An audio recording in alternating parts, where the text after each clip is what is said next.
नमस्कार, स्वागत है आपका हमारे यूट्यूब चैनल पर। बात करते हैं कक्षा 4-5 की हिंदी वर्कबुक का कार्यपत्रक 76 की। 76 में व्यवहारिक व्याकरण से संबंधित है, जो कि भाग थर्ड में शुरू होता है। प्रथम कार्यपत्र है। इस कार्यपत्रक में आपको चित्र देखकर संयुक्त वर्ण वाले शब्द पर गोला लगाना है। पहले प्रश्न में आपको संयुक्त वर्ण कौन कौन से है, जैसे पहले में चप्पल के ऊपर लगाया हुआ है, जिसमें प एक आधा है और एक पूरा है। इसी तरह यहाँ पे 1 नंबर गुब्बारे वाला सही होगा, इसमें मक्खी ये सही होगा और चम्मच में ही इस पे गोला करना है। इसी तरह दूसरे प्रश्न में चित्र की पहचान कर संयुक्त वर्ण की सहायता से शब्द बनाना है। जैसे छा दिया हुआ है, बच्चा बन गया, ता है पत्ता बन जाएगा, रच्छा बन जाएगा, बिल्ला हो जाएगा या अग्नि हो जाएगा। इस तरह से ये शब्द बनेंगे। तीसरे प्रश्न में आपको संयुक्त वर्ण वाले शब्द पर गोला लगाना है। यहाँ पे क में मक्खन पे लगाया हुआ, इसी तरह यहाँ मच्छर है, ये सही होगा 3 नंबर वाला। ये दिल्ली होगा सही, या कच्चा, प्यास, रची, व्यापार और पक्का ये शब्द होंगे जिस पे आपको गोलगेरा लगाना है। 4 नंबर में कुछ संयुक्त वर्ण दिए गए हैं, व्यंजन, जैसे अक्षर, त्र, ज्ञ और श्र। इस आधारित नए वर्णों का निर्माण करना है। कक्षा बनाया हुआ इसी तरह, जैसे पक्ष है, दक्ष है, लक्ष्य है, क्षत्रिय है। फिर यहाँ पे मित्र है तो शत्रु, त्रिशूल, पित्र, चित्र, इस तरह से आप बना सकते हैं। ज्ञानी की तरह विज्ञान है, ज्ञान है, सर्वज्ञ, विशेषज्ञ, यहाँ पे इन शब्दों का प्रयोग हुआ है। इसी तरह अगले में श्रम की तरह विश्राम, परिश्रम, आश्रम, श्रमिक, ये श्रेय शब्द का प्रयोग इसमें हुआ है। ऐसे नए शब्द आपको यहाँ पे बनाने होंगे। बात करते हैं कार्यपत्रक 77 की। यहाँ कहानी, कविता को पढ़कर प्रश्नों के उत्तर देना है। यह कहानी दी गई है छोटी सी रामू काका की बाग की, जहाँ पे इमली का पेड़ था। तो इमली का पेड़ कहाँ था? बाग में था। 1 नंबर राइट होगा। पत्थर लगा रामू काका को। जब चीनी और भूरा इमली खाने के लिए पत्थर मार रहे थे तो रामू काका को लग गया था। चीनी और भूरा इमली खाने के लिए किसके बाग में गए थे? रामू काका के बाग में। दोनों ने इमली कैसे तोड़ी? इमली तोड़ने के लिए उन्होंने पत्थर मारा। इमली का स्वाद कैसा था? इमली खट्टी होती है स्वाद में। रामू काका बाग में क्या कर रहे थे? रामू काका बाग में सो रहे थे। इमली खट्टी होती है खाने की, और कौन कौन सी वस्तुएं खट्टी होती है? जैसे नींबू है, टमाटर है, कच्चा आम है, संतरा आदि, ये खट्टे होते हैं स्वाद में। चीनी और भूरा बाग से भाग निकले। इसके बाद क्या हुआ होगा? जब बाग से भागते हुए रामू काका ने देख लिया होगा, फिर उनकी शिकायत उनके माता पिता को की होगी और उनको डांट पड़ी होगी। तो इसका आप अपने अनुसार काल्पनिक उत्तर लिख सकते हैं। बात करते हैं कार्यपत्रक 78 की। 78 में समान अर्थ वाले शब्दों को मिलाना है। पहले प्रश्न में जैसे पाठशाला अर्थात विद्यालय होता है, जो कि मिलाया हुआ है। प्रशंसा को मिलाना है तारीफ से। भवन और मकान समानार्थी शब्द है। ताकत और बल एक ही चीज़ है, इसका मिलान करना है। दूसरे प्रश्न में आपको वाक्य दिए गए हैं 3, इनको पढ़ना है। इनमें समान अर्थ वाले शब्द आए हैं, उसके ऊपर गोल घेरा लगाना है।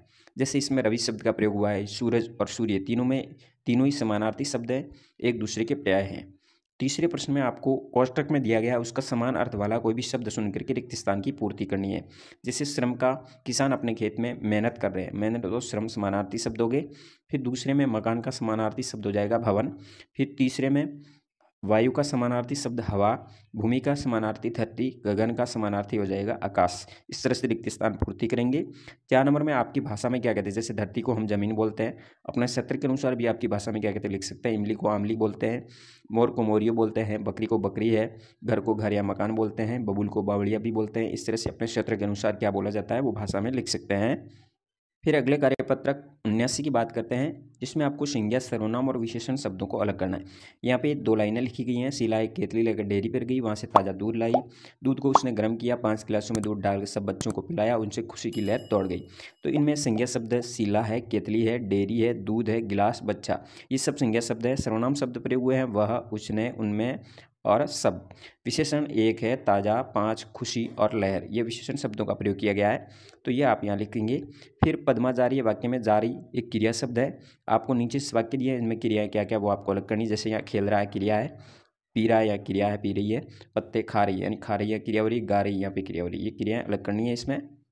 फिर बात करते हैं कार्यपत्रक 80 की। 80 में कविता की पंक्तियों को देखना है और कविता को आगे बढ़ाता है। जैसे मन करता है सूरज बनकर आसमान में दौड़ लगाऊं, मन करता है संध्या बनकर सब तारों पर अकड़ दिखाऊं। इसी तरह अगले आपको लाइनें लिखनी, जैसे मन करता है बादल बनकर धरती पर जल बरसाऊं, मन करता है पंख लगाकर आसमान में उड़कर जाऊं। इस तरह से आप कोई भी पंक्ति बना सकते हैं। आपका मन क्या करता है जब घर वाले मेला देखने में नहीं ले जाते? तो बहुत क्रोध आता है और सोचते हैं अगर मेले में गए होते तो झूला झूलते हैं या आइसक्रीम खाते। इस तरह से कोई भी विचार या कुछ भी अपने अनुसार लिख सकते हैं। कविता आगे लिखी है, चींटी ओ चींटी कहाँ गई थी? अरे यही थी पास में शीनी की तलाश में। इसी तरह गाय के बारे में पूछा गया है, तो यहाँ पे आप घास पर के रिक्त स्थान की पूर्ति करेंगे। अगले में किसी भी जानवर का लिख सकते हैं, जैसे बिल्ली ओ बिल्ली कहाँ गई थी? अरे यही थी पास में दूध की तलाश में। इस तरह से रिक्त स्थान पूर्ति करेंगे। फिर अगले में हाथी के बारे में लिख सकते हैं, फिर पानी की तलाश में ये गया होगा। कौवे के बारे में लिख सकते हैं, रोटी की तलाश में। इस तरह से आपको इस कविता को पूरा करना है। 80 कार्यपत्रक के बाद आता है आंकलन नंबर 14 इसमें आपको पहले होशियार आधारित है, मित्र का पर्यायवाची शब्द होगा दोस्त। फिर सूर्य का समानार्थी होगा दिनकर। वह गुड़ खाने लगा वाक्य में सर्वनाम शब्द है वह। फिर कविता अच्छी लड़की वाक्य में विशेषण शब्द कौन सा है, तो अच्छी शब्द है वो विशेषण शब्द होगा। 5वें प्रश्न में कुछ शब्द दिए हैं जैसे करण, नमन, देवी, मैं, वह, तुम, श्याम, गणेश, दूध, दीपेश, योगी, सब। इनमें से संज्ञा शब्दों को अलग करना है, सर्वनाम शब्दों को अलग करना है। तो संज्ञा शब्द होगा कर्ण, योगी, नमन, देवी, श्याम, गणेश, दूध और दीपेश। फिर मैं, वह, तुम और सब ये होंगे सर्वनाम शब्द। 5वें में आपको फूल का समानार्थी शब्द इनमें से तीनों में से कौन सा होगा, सुमन होगा। और पत्ता का इनमें से समानार्थी शब्द होगा पात, यहाँ पे लिखेंगे दोनों।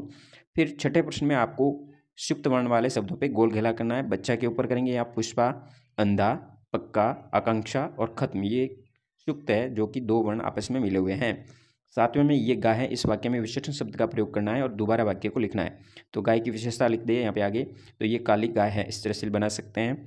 यहाँ एक वाक्य दिया है, इसमें संज्ञा शब्द कौन कौन से उसके नीचे रेखा खींचनी है। जैसे राम संज्ञा शब्द है बचपन और मिठाई, ये व्यक्तिवाचक संज्ञा होगी, भाववाचक संज्ञा हो गई और ये जातिवाचक संज्ञा होगी। इस तरह से तीनों संज्ञाओं के नीचे अंडरलाइन करनी है।